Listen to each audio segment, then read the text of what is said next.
అందరికీ నమస్కారం. శ్రీరాముడి 16 లక్షణాల్లో 6వ లక్షణం ఏంటి అనేది మనం చూస్తే, రాముడికి దృఢ సంకల్పం కలిగి ఉంది. దృఢ సంకల్పమైన వాడు రాముడు.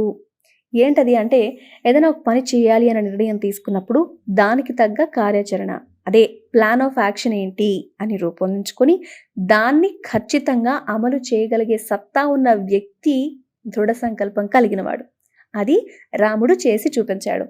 అలాగే ఇప్పుడు ఏదైనా ఒక పని మొదలుపెట్టే టైంలో దాని గురించి పని చేయడం మానేసి దాని ఫలాల గురించి, అది అద్భుతంగా ఉంటుంది, అది చాలా గొప్పగా ఉంటుంది, అది చేస్తే మన జీవితం సెటిల్ అయిపోతుంది అని అనుకునే వాళ్ళు ఆరంభ శూరత్వం కలిగిన వాళ్ళు. సగం పని చేశాక ఇక ఈ పని అవ్వట్లేదు, ఈ పని ఇంతకంటే నేను చేయలేను అని మధ్యలో వదిలిపెట్టేవాడు అధముని లక్షణం. వాళ్ళు అలా వదిలిపెడతారు. అలా వదిలిపెట్టకూడదు. దృఢ సంకల్పం అంటే చివరి వరకు చేసి చూపించాలి. అలాంటి లక్షణం ఉన్న వ్యక్తి ఎవరు అంటే శ్రీరామచంద్రుడు. అలాంటి దృఢ సంకల్పం మన జీవితంలో మనం కలిగి ఉండాలని అర్థం.